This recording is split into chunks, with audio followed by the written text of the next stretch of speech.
Friends, welcome to my channel. ಇವತ್ತು ನಾನು 5 ವರ್ಷದ ಇಬ್ಬರು ಮುಗ್ಧ ಹೆಣ್ಣು ಮಕ್ಕಳ ತಬ್ಬಲಿ ಮಕ್ಕಳ ಕಥೆಯನ್ನು ಹೇಳ್ತಾ ಇದ್ದೀನಿ. ವಿಡಿಯೋ ಇಷ್ಟ ಆದರೆ ಲೈಕ್ ಮಾಡಿ. ಸಬ್ಸ್ಕ್ರೈಬ್ ಮಾಡ್ಕೊಳ್ಳದೆ ವಿಡಿಯೋಸ್ ನೋಡ್ತಾ ಇದ್ದರೆ ದಯವಿಟ್ಟು ಸಬ್ಸ್ಕ್ರೈಬ್ ಮಾಡ್ಕೊಳ್ಳಿ. ಬನ್ನಿ ವಿಡಿಯೋನ ಸ್ಟಾರ್ಟ್ ಮಾಡೋಣ. 5 ವರ್ಷದ ಇಬ್ಬರು ಮುಗ್ಧ ಹೆಣ್ಣು ಮಕ್ಕಳು ತಮ್ಮ ತಾಯಿಯ ಸಮಾಧಿಯ ಬಳಿ ಕುಳಿತು ಅಳುತ್ತಿದ್ದರು. ಅಮ್ಮ, ವಾಪಸ್ ಬಾ, ನಮಗೆ ತುಂಬ ಹಸಿವಾಗಿದೆ. ಚಿಕ್ಕಮ್ಮ ನಮ್ಮನ್ನು ಪ್ರತಿದಿನ ಹೊಡೆಯುತ್ತಿದ್ದಾಳೆ. ನಿನ್ನನ್ನು ತುಂಬ ಮಿಸ್ ಮಾಡಿಕೊಳ್ಳುತ್ತಿದ್ದೇವೆ ಎಂದು ಬಿಕ್ಕಿ ಬಿಕ್ಕಿ ಅಳುತ್ತಿದ್ದರು. ಆ ದೃಶ್ಯ ಎಷ್ಟೊಂದು ಹೃದಯ ವಿದ್ರಾವಕವಾಗಿರುತ್ತೆಂದರೆ ನೋಡಿದ ಯಾರ ಕಣ್ಣಲ್ಲಾದರೂ ನೀರು ಜಿನುಗುತ್ತಿತ್ತು. ಅಸಲಿಗೆ ಆ ಮಕ್ಕಳಿಗೆ ಈ ಗತಿ ಬರಲು ಕಾರಣವೇನು? ಆಮೇಲೆ ಏನಾಯಿತು? ಅವರ ಚಿಕ್ಕಮ್ಮನ ಕ್ರೌರ್ಯ ಎಲ್ಲಿಯವರೆಗೆ ಮುಂದುವರಿಯಿತು? ಆ ಮುಗ್ಧರಿಗೆ ಕೊನೆಗೆ ನ್ಯಾಯ ಸಿಕ್ಕಿತೆ? ಈ ಎಲ್ಲ ಆಸಕ್ತಿದಾಯಕ ಪ್ರಶ್ನೆಗಳಿಗೆ ಉತ್ತರ ಕೊನೆಯಲ್ಲಿ ಸಿಗುತ್ತದೆ. ಹಾಗಾಗಿ ಈ ಸ್ಟೋರಿಯನ್ನು ಎಲ್ಲಿಯೂ ಸ್ಕಿಪ್ ಮಾಡದೆ ಕೊನೆಯವರೆಗೂ ನೋಡಿ. ಇಷ್ಟವಾದರೆ ಕೊನೆಗೆ ಒಂದು ಲೈಕ್ ಮಾಡಿ. ಲಾವಣ್ಯ ಮತ್ತು ರಮ್ಯಾ ಎಂಬ 5 ವರ್ಷದ ಇಬ್ಬರು ಮುಗ್ಧ ಹೆಣ್ಣು ಮಕ್ಕಳಿದ್ದರು. ಕೇವಲ 5 ತಿಂಗಳ ಹಿಂದೆಯಷ್ಟೇ ಈ ಮಕ್ಕಳು ತಮ್ಮ ತಾಯಿಯನ್ನು ಕಳೆದುಕೊಂಡು ಅನಾಥರಾಗಿದ್ದರು. ತಾಯಿಯ ಪ್ರೀತಿಯ ನೆರಳು ಅವರಿಂದ ದೂರವಾಗಿ ಜೀವನವು ಅವರಿಗೆ ಅತ್ಯಂತ ನಿರ್ದಯವಾಗಿ ಪರಿಣಮಿಸಿತು. ಅವರಿಗೆ ಬೇರೆ ಯಾರೂ ದಿಕ್ಕಿಲ್ಲದೆ ತಮ್ಮ ಚಿಕ್ಕಮ್ಮ ಗಂಗಮ್ಮನ ಆಶ್ರಯದಲ್ಲೇ ಬದುಕಬೇಕಾಯಿತು. ಆದರೆ ಆಕೆ ಅತ್ಯಂತ ಕ್ರೂರ ಮತ್ತು ಕಠಿಣ ಹೃದಯದ ಮಹಿಳೆಯಾಗಿದ್ದಳು. ಆಕೆಯ ದೃಷ್ಟಿಯಲ್ಲಿ ಈ ಮಕ್ಕಳು ಕೇವಲ ಹೊರೆ ಮತ್ತು ಫ್ರೀಯಾಗಿ ಕೆಲಸ ಮಾಡುವ ಸೇವಕರು ಮಾತ್ರ ಆಗಿದ್ದರು. ಅದು ಸುಡು ಬಿಸಿಲಿನ ಸಮಯ. ಸೂರ್ಯನು ತನ್ನ ಪೂರ್ಣ ಪ್ರಕ್ರಿಯತೆಯಿಂದ ಉರಿಯುತ್ತಿದ್ದನು. ಅಂತಹ ಸಮಯದಲ್ಲಿ ಆ ಪುಟ್ಟ ಮಕ್ಕಳಾದ ಲಾವಣ್ಯ ಮತ್ತು ರಮ್ಯಾ ತಮ್ಮ ಶಕ್ತಿ ಮೀರಿ ಬಾವಿಯಿಂದ ನೀರು ತುಂಬಿದ ಕೊಡಗಳನ್ನು ಹೊತ್ತುಕೊಂಡು ಬರುತ್ತಿದ್ದರು. ಅವರ ಮುಗ್ಧ ಮುಖಗಳ ಮೇಲೆ ಆಯಾಸ ಮತ್ತು ಹಸುವಿನ ಗೆರೆಗಳು ಸ್ಪಷ್ಟವಾಗಿ ಕಾಣುತ್ತಿದ್ದವು. ಆದರೂ ಅವರು ಅಸಹಾಯಕರಾಗಿ ಮೌನವಾಗಿ ನಡೆಯುತ್ತಿದ್ದರು. ಅವರು ಅಸಹಾಯದಿಂದ ಕೊಡಗಳನ್ನು ಹೊತ್ತು ಮನೆಯ ಹೊಸ್ತಲಿಗೆ ಬರುತ್ತಿದ್ದಂತೆ ಒಳಗಿನಿಂದ ಚಿಕ್ಕಮ್ಮ ಗಂಗಮ್ಮನ ಗರ್ಜನೆ ಕೇಳಿಸಿತು. ಒಳಗೆ ಬನ್ನಿ ಅಂತ ಯಾರೋ ಹೇಳಿದರು. ನಿಮಗೆ ಮೊದಲು ಹೋಗಿ ಕೊಟ್ಟ ಕೆಲಸ ಮುಗಿಸಿ ಎಂದಳು. ಇಬ್ಬರು ಭಯದಿಂದ ನಡುಗುವ ಸ್ವರದಲ್ಲಿ, ಚಿಕ್ಕಮ್ಮ, ನಾವು ಕೆಲಸ ಮುಗಿಸಿದ್ದೇವೆ. ತುಂಬ ಹಸಿವಾಗಿದೆ. ದಯವಿಟ್ಟು ಅನ್ನ ಹಾಕುವೆ ಎಂದು ಕೇಳಿಕೊಂಡರು. ಈ ಮಾತು ಕೇಳಿ ಗಂಗಮ್ಮನ ಕೋಪ ಮತ್ತಷ್ಟು ಹೆಚ್ಚಿತು. ನಿಮಗೆ ಯಾವಾಗಲೂ ಹಸಿತಾನೇ ಇರುತ್ತೆ. ತಿನ್ನಲಿಕ್ಕೆ ಹುಟ್ಟಿದ್ದೀರಾ. ಮೊದಲು ಹೋಗಿ ಆ ಬಟ್ಟೆಗಳನ್ನು ಒಗೆಯಿರಿ. ಆಮೇಲೆ ಊಟದ ಬಗ್ಗೆ ಯೋಚಿಸಬಹುದು ಎಂದು ಅಬ್ಬರಿಸಿದಳು. ಹಾಗೆಯೇ ಆ ಮುಗ್ಧ ಮಕ್ಕಳು ಹಸಿದ ಹೊಟ್ಟೆಯಲ್ಲಿ ದಣಿದ ದನಿಯಲ್ಲಿ ತಮ್ಮ ಚಿಕ್ಕ ಕೈಗಳಿಂದ ಬಟ್ಟೆ ಒಗೆಯಲು ಪ್ರಾರಂಭಿಸಿದರು. ಜೀವನವು ಅವರಿಗೆ ಒಂದು ಕಠಿಣ ಪರೀಕ್ಷೆಯಾಗಿ ಪರಿಣಮಿಸುತ್ತಿತ್ತು. ಅಲ್ಲಿ ಪ್ರತಿ ಕ್ಷಣವೂ ನೋವು, ಹೋರಾಟ ಮತ್ತು ಅಸಹನೆಯಿಂದ ಕಳೆಯುತ್ತಿದ್ದರು. ಹೀಗೆಯೇ ದಿನಗಳು ಕಳೆಯುತ್ತಿದ್ದವು. ಒಂದು ದಿನ ಇಬ್ಬರು ಬಾವಿಯಿಂದ ನೀರು ತರಲು ಕೊಡಗಳನ್ನು ಹಿಡಿದು ನಡೆಯುತ್ತಿದ್ದರು. ಬಾವಿಯ ಹತ್ತಿರ ತಲುಪಿದಾಗ ತಂಗಿ ರಮ್ಯಾ ಹೇಳಿದಳು, ಅಕ್ಕ, ನನಗೆ ಅಮ್ಮನ ನೆನಪು ತುಂಬ ಬರುತ್ತಿದೆ. ಬಾ, ಒಮ್ಮೆ ಅಮ್ಮನ ಸಮಾಧಿ ಬಳಿ ಹೋಗಿ ಬರೋಣ ಎಂದಳು. ಅದಕ್ಕೆ ಲಾವಣ್ಯ, ಈಗ ಹೋದರೆ ತಡವಾಗುತ್ತೆ. ಚಿಕ್ಕಮ್ಮ ಮತ್ತೆ ನಮ್ಮನ್ನು ಬೈಯುತ್ತಾಳೆ, ಹೊಡೆಯುತ್ತಾಳೆ ಎಂದು ಹೆದರಿದಳು. ಆದರೆ ರಮ್ಯಾ ಹಠದ ಮುಂದೆ ಲಾವಣ್ಯ ಸೋಲಬೇಕಾಯಿತು. ಆಗ ಇಬ್ಬರು ಸ್ಮಶಾನದ ಕಡೆಗೆ ಹೆಜ್ಜೆ ಹಾಕಿದರು. ಹಾಗೆ ದಾರಿಯಲ್ಲಿ ಹೋಗುತ್ತಿದ್ದಾಗ ಇದ್ದಕ್ಕಿದ್ದಂತೆ ಅವರಿಗೆ ನೆಲದ ಮೇಲೆ 2 ಒಣಗಿದ ರೊಟ್ಟಿಗಳು ಬಿದ್ದಿದ್ದವು. ಇಬ್ಬರು ತಕ್ಷಣ ಬಗ್ಗಿ ಅವನ್ನು ತೆಗೆದುಕೊಂಡರು. ಏಕೆಂದರೆ ಹಸುವಿನ ಮೌಲ್ಯ ಮತ್ತು ಅನ್ನದ ಬೆಲೆ ಆ ಮಕ್ಕಳಿಗಿಂತ ಚೆನ್ನಾಗಿ ಯಾರಿಗೂ ತಿಳಿದಿರಲಿಲ್ಲ. ಆ ರೊಟ್ಟಿಗಳನ್ನು ಕೈಯಲ್ಲಿ ಹಿಡಿದುಕೊಂಡು ಅವರು ಸ್ಮಶಾನವನ್ನು ತಲುಪಿದರು. ತಮ್ಮ ತಾಯಿಯ ಸಮಾಧಿಯ ಬಳಿ ಬರುತ್ತಿದ್ದಂತೆ ಅವರ ದುಃಖ ಕಟ್ಟೆಯೊಡೆಯಿತು. ಇಬ್ಬರ ಕಣ್ಣುಗಳಿಂದಲೂ ನಿರಂತರವಾಗಿ ಕಣ್ಣು ಹರಿಯಲಾರಂಭಿಸಿತು. ಇಬ್ಬರು ಅಳುತ್ತಾ ಮೊರೆಯಿಡತೊಡಗಿದರು. ಅಮ್ಮ, ದಯವಿಟ್ಟು ನಮ್ಮ ಬಳಿಗೆ ಹಿಂದಿರುಗಿ ಬಾ. ನೋಡು, ನಿನ್ನ ಮಕ್ಕಳು ನಿನ್ನನ್ನು ಎಷ್ಟು ನೆನಪಿಸಿಕೊಳ್ಳುತ್ತಿದ್ದಾರೆ. ಚಿಕ್ಕಮ್ಮ ಪ್ರತಿದಿನ ನಮ್ಮನ್ನು ಹೊಡೆಯುತ್ತಾಳೆ ಎಂದು ಹತ್ತರು. ಹೀಗೆ ಸ್ವಲ್ಪ ಸಮಯದ ನಂತರ ಕಣ್ಣೀರು ಒರೆಸಿಕೊಂಡು ಮತ್ತೆ ಬಾವಿಯಿಂದ ನೀರು ತುಂಬಿಕೊಂಡು ಮನೆಗೆ ಹಿಂದಿರುಗಿದರು. ಅವರು ತಡವಾಗಿ ಬರುವುದನ್ನು ನೋಡಿ ಗಂಗಮ್ಮ, ಇಷ್ಟೊತ್ತಿನವರೆಗೆ ಏನು ಮಾಡುತ್ತಿದ್ದೀರಿ ಎಂದು ಗರ್ಜಿಸಿದಳು. ಲಾವಣ್ಯ ಹೆದರುತ್ತಲೇ, ಚಿಕ್ಕಮ್ಮ, ಬಾವಿಯ ಬಳಿ ಊರಿನ ಹೆಂಗಸರೆಲ್ಲ ಇದ್ದರು. ಅದಕ್ಕೆ ನೀರು ತುಂಬಲು ಸ್ವಲ್ಪ ತಡವಾಯಿತು ಎಂದು ಸುಳ್ಳು ಹೇಳಿದಳು. ಆನಂತರ ಗಂಗಮ್ಮ ಅವರಿಬ್ಬರಿಗೂ ತಾನು ತಿಂದು ಉಳಿದ ಸ್ವಲ್ಪ ತಣ್ಣನೆ ಅನ್ನವನ್ನು ಹಾಕಿದಳು. ಆಗ ಇಬ್ಬರು ಅಕ್ಕ ತಂಗಿಯರು ಅದನ್ನು ಪರಮಾನ್ನದಂತೆ ಅಡುಗೆ ಮನೆಯ ಮೂಲೆಯಲ್ಲಿ ಕುಳಿತು ತಿಂದರು. ಹೀಗೆಯೇ ದಿನಗಳು ಕಳೆಯುತ್ತಿದ್ದವು. ಒಂದು ದಿನ ರಾತ್ರಿ ರಮ್ಯಳ ಆರೋಗ್ಯ ಬಹಳ ಕೆಟ್ಟಿತು. ಆಕೆಗೆ ರಾತ್ರಿ ಇಡೀ ನಿಲ್ಲದ ಕೆಮ್ಮು ಮತ್ತು ಮೈ ಸುಡುವ ಜ್ವರವಿತ್ತು. ಲಾವಣ್ಯ ತನ್ನ ತಂಗಿಯ ಬಳಿ ಕುಳಿತು ಒದ್ದೆ ಬಟ್ಟೆಯಿಂದ ಒರೆಸುತ್ತಾ ರಾತ್ರಿ ಎಲ್ಲ ಕಳೆದಳು. ಬೆಳಗ್ಗೆ ಲಾವಣ್ಯ ಓಡೋಡಿ ಹೋಗಿ ಗಂಗಮ್ಮನಿಗೆ ಹೇಳಿದಳು, ಚಿಕ್ಕಮ್ಮ, ರಮ್ಯಳ ಆರೋಗ್ಯ ಸರಿಯಿಲ್ಲ. ಅವಳಿಗೆ ವಿಪರೀತ ಜ್ವರ ಮತ್ತು ಕೆಮ್ಮು ಇದೆ. ದಯವಿಟ್ಟು ಅವಳನ್ನು ಡಾಕ್ಟರ್ ಬಳಿ ಕರೆದುಕೊಂಡು ಹೋಗೋಣ ಎಂದಳು. ಈ ಮಾತು ಕೇಳಿದ ಗಂಗಮ್ಮ ಕೋಪದಿಂದ ಉರಿದು ಬಿದ್ದಳು. ಡಾಕ್ಟರ್ ಹತ್ತಿರ ಹೋಗಲು ನಿನ್ನ ಹತ್ತಿರ ದುಡ್ಡಿದೆ. ನಿಮ್ಮಂತಹ ಅಪಶಕುನದವರಿಗೆ ಏನೂ ಆಗುವುದಿಲ್ಲ. ಅವಳು ಸುಮ್ಮನೆ ನಟಿಸುತ್ತಿದ್ದಾಳೆ. ನೀನು ಹೋಗಿ ನಿನ್ನ ಕೆಲಸ ಮಾಡು, ಅದೇ ಕಡಿಮೆಯಾಗುತ್ತದೆ ಎಂದು ಕೂಗಾಡಿದಳು. ಭಾರವಾದ ಹೃದಯದಿಂದ ಲಾವಣ್ಯ ಅಲ್ಲಿಂದ ಹಿಂದಿರುಗಿ ಬಂದು ಕಣ್ಣೀರು ಹಾಕುತ್ತಲೇ ಅಂಗಳದಲ್ಲಿ ಪಾತ್ರೆಗಳನ್ನು ತೊಳೆಯಲು ಪ್ರಾರಂಭಿಸಿದಳು. ಆದರೆ ಅವಳ ಮನಸ್ಸೆಲ್ಲ ಜ್ವರದಿಂದ ಬಳಲುತ್ತಿದ್ದ ತನ್ನ ತಂಗಿ ರಮ್ಯಳ ಸುತ್ತಲೇ ಗಿರುಗಿ ಹೊಡೆಯುತ್ತಿತ್ತು.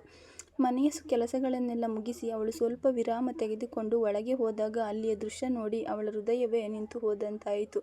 ರಮ್ಯಾ ಮಂಚದ ಮೇಲೆ ಪ್ರಜ್ಞೆ ತಪ್ಪಿ ಬಿದ್ದಿದ್ದಳು. ಅವಳ ಕಣ್ಣುಗಳು ಮುಚ್ಚಿದ್ದವು, ಶರೀರವು ಸಂಪೂರ್ಣವಾಗಿ ತಣ್ಣಗಾಗಿತ್ತು.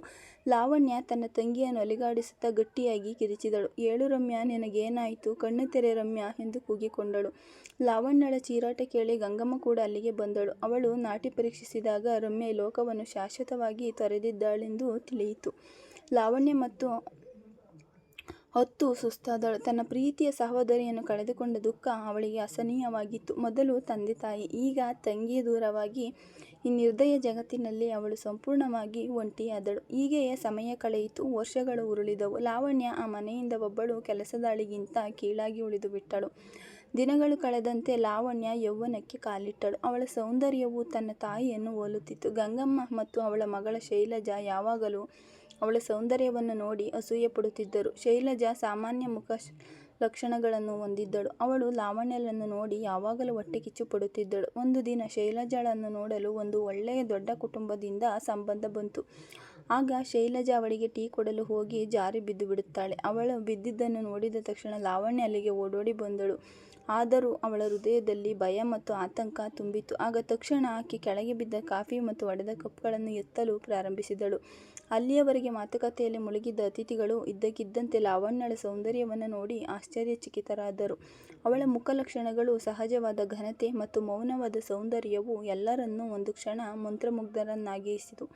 ಮದುಮಗನ ತಾಯಿ ಆಶ್ಚರ್ಯದಿಂದ, ಗಂಗಮ್ಮನವರೇ, ಈ ಸುಂದರ ಹುಡುಗಿ ಯಾರು ಎಂದು ಕೇಳಿದರು. ಈ ಮಾತು ಕೇಳಿ ಗಂಗಮ್ಮನ ಮುಖ ಕಪ್ಪಿಟ್ಟಿತು. ಅವಳು ತಕ್ಷಣ, ಇವಳು ನಮ್ಮ ಮನೆಯ ಕೆಲಸದವಳು, ಪಾತ್ರೆ ತೊಳೆಯುವ ಕೆಲಸ ಮಾಡುತ್ತಾಳೆ ಎಂದಳು. ಈ ಮಾತು ಕೇಳಿ ಅತಿಥಿಗಳು ಮೌನವಾಗಿ ಅಲ್ಲಿಂದ ಹೊರಟು ಹೋದರು. ಅವರು ಹೋದ ತಕ್ಷಣ ಗಂಗಮ್ಮನ ಕೋಪ ಕಟ್ಟೆ ಹೊಡೆಯಿತು. ಅವಳ ಕಣ್ಣುಗಳಲ್ಲಿ ಬೆಂಕಿ ಉರಿಯುತ್ತಿತ್ತು. ಅವಳು ಲಾವಣ್ಯಳಿಗೆ ಬಲವಾಗಿ ಕಪಾಳ ಮೋಕ್ಷ ಮಾಡಿದಳು. ನಾಚಿಕೆಯಿಲ್ಲದವಳೆ, ಅತಿಥಿಗಳ ಮುಂದೆ ಬರಬೇಡ ಅಂತ ನಿನಗೆ ಹೇಳಿರಲಿಲ್ಲವೇ? ಯಾಕೆ ಹೊರಗೆ ಬಂದೆ? ನನ್ನ ಮಗಳ ಸಂಬಂಧ ಕೆಡಿಸಲು ಬಂದೆಯಾ ಎಂದು ಕಿರುಚಿದಳು.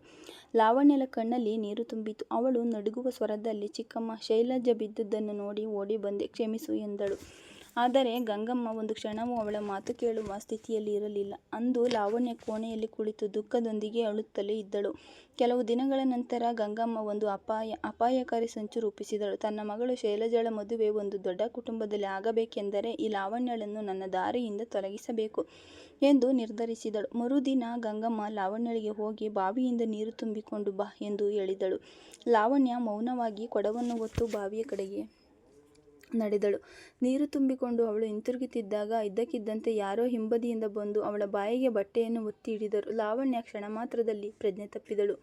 ಮುಸುಕು ಧರಿಸಿದ ವ್ಯಕ್ತಿಯೊಬ್ಬಳು ಅವಳನ್ನು ತನ್ನ ಕೈಗಳಲ್ಲಿ ಎತ್ತಿಕೊಂಡು ಅಲ್ಲಿಂದ ವೇಗವಾಗಿ ಹೊರಟು ಹೋದನು. ಇಲ್ಲಿ ಮನೆಯ ಜಗಲಿಯ ಮೇಲೆ ಗಂಗಮ್ಮ ನಿಶ್ಚಿಂತೆಯಿಂದ ಕುಳಿತಿದ್ದಳು. ಆಗ ಅವಳಿಗೆ ಒಂದು ಫೋನ್ ಕಾಲ್ ಬಂತು. ಕಿವಿಗೆ ಇಟ್ಟುಕೊಳ್ಳುತ್ತಿದ್ದಂತೆ ಅವಳು ಮುಗುಳ್ನಕ್ಕಳು.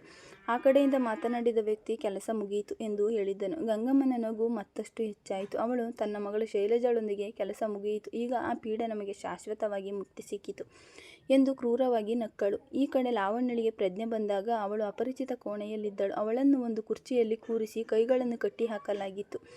ಆತಂಕದಿಂದ ಅವಳು ತನ್ನ ಕೈಗಳನ್ನು ಬಿಡಿಸಿಕೊಳ್ಳಲು ಪ್ರಯತ್ನಿಸಿದಳು. ಅದೃಷ್ಟವಶಾತ್ ಹಗ್ಗದ ಗಂಟು ಸಡಿಲವಾಗಿತ್ತು. ಅವಳ ಕೈಗಳು ಬಿಡುಗಡೆಯಾದವು. ತಕ್ಷಣ ಅವಳು ಆ ಮನೆಯಿಂದ ಹೊರಟು ಓಡಿ ಬಂದಳು. ಆದರೆ ತಾನು ದಟ್ಟವಾದ ಅಡವಿಯಲ್ಲಿದ್ದೇನೆ ಎಂದು ಅವಳಿಗೆ ಅರಿವಾಯಿತು. ತನ್ನನ್ನು ಅಪಹರಿಸಲಾಗಿದೆ ಎಂದು ಅವಳಿಗೆ ಚೆನ್ನಾಗಿ ಅರ್ಥವಾಯಿತು. ಆಗ ಅವಳು ಪ್ರಾಣವೇದನೆಯಿಂದ ಕಾಡಿನಲ್ಲಿ ಓಡಾಡಲು ಪ್ರಾರಂಭಿಸಿದಳು. ಅವಳ ಪಾದಗಳಿಗೆ ಮುಳ್ಳು ಚುಚ್ಚುತ್ತಿದ್ದವು. ಮುತ್ತಿನ ಔಷಧದ ಪ್ರಭಾವದಿಂದ ಅವಳ ಕಣ್ಣಿನ ಮುಂದೆ ಕತ್ತಲೆ ಕವಿಯುತ್ತಿತ್ತು. ಮರುಕ್ಷಣವೇ ಅವಳು ಓಡುತ್ತಾ ಹೋಗಿ ಯಾರಿಗೋ ಒಬ್ಬ ವ್ಯಕ್ತಿಗೆ ಬಲವಾಗಿ ಡಿಕ್ಕಿ ಹೊಡೆದಳು. ಮಂಜಾಗಿದ್ದ ಕಣ್ಣುಗಳಿಂದ ಅವಳು ತನ್ನ ಮುಂದೆ ನಿಂತಿದ್ದ ಒಬ್ಬ ಯುವಕನನ್ನು ನೋಡಿದಳು. ನಂತರ ಪ್ರಜ್ಞೆ ತಪ್ಪಿ ಅಲ್ಲೇ ಕುಸಿದು ಬಿದ್ದಳು.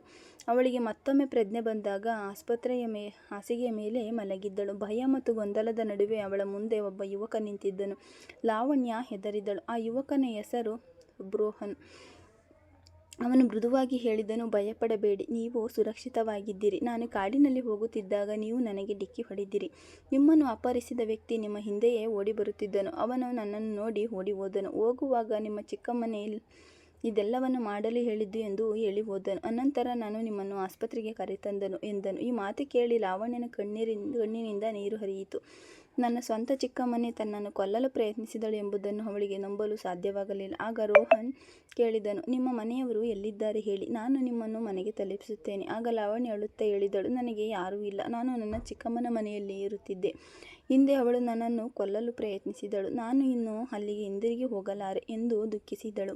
ಆ ಯುವಕನಿಗೆ ಲಾವಣ್ಯಳ ಕತೆ ಕೇಳಿ ಬಹಳ ಕರುಣೆ ಹುಟ್ಟಿತು. ಆಗ ಅವನು, ನೀವು ನನ್ನೊಂದಿಗೆ ನಮ್ಮ ಮನೆಗೆ ಬನ್ನಿ, ನಮ್ಮ ಮನೆಯಲ್ಲಿ ಬಹಳಷ್ಟು ಕೆಲಸದವರಿದ್ದಾರೆ, ನೀವು ಅವರೊಂದಿಗೆ ಸುರಕ್ಷಿತವಾಗಿರಬಹುದು ಎಂದು ಹೇಳಿದ್ದನು. ಲಾವಣ್ಯ ಕೃತಜ್ಞತೆಯಿಂದ ಅವನನ್ನು ನೋಡಿದಳು. ಆ ಯುವಕ ತೋರಿಸಿದ ದಾರಿಯನ್ನು ಬಿಟ್ಟು ಅವಳಿಗೆ ಬೇರೆ ದಾರಿ ಕಾಣಿಸಲಿಲ್ಲ. ಅಂದಿನಿಂದ ಲಾವಣ್ಯ ಆ ಯುವಕನ ಅರಮನೆಯಂತಹ ದೊಡ್ಡ ಮನೆಯಲ್ಲಿ ವಾಸಿಸಲು ಪ್ರಾರಂಭಿಸಿದಳು. ಮನೆಯ ಎಲ್ಲ ಕೆಲಸಗಳನ್ನು ಮಾಡುತ್ತಿದ್ದಳು. ಆದರೆ ರೋಹನ್ ಯಾವಾಗ ಲಾವಣ್ಯಳ ಸೌಂದರ್ಯ ಮತ್ತು ಮುಗ್ಧ ಸ್ವಭಾವಕ್ಕೆ ಮನಸೋತನೆಂದು ಅವನಿಗೆ ತಿಳಿಯಲಿಲ್ಲ. ಒಂದು ದಿನ ಅವನು ಲಾವಣ್ಯಳಿಗೆ ಹೇಳಿದನು, ನಾನು ನಿನ್ನನ್ನು ತುಂಬ ಪ್ರೀತಿಸುತ್ತೇನೆ. ನನ್ನ ತಂದೆ ತಾಯಿ ತೀರಿ ಹೋಗಿದ್ದಾರೆ. ನಾನು ನಿನ್ನನ್ನು ಮದುವೆಯಾಗಲು ಬಯಸುತ್ತೇನೆ. ಲಾವಣ್ಯ ಬಹಳ ಹೊತ್ತು ಯೋಚಿಸಿ ಕೊನೆಗೆ ಒಪ್ಪಿಕೊಂಡಳು. ಹೀಗೆ ಲಾವಣ್ಯಳ ಮದುವೆ ರೋಹನ್ನೊಂದಿಗೆ ಅತ್ಯಂತ ವೈಭವದಿಂದ ನಡೆಯಿತು.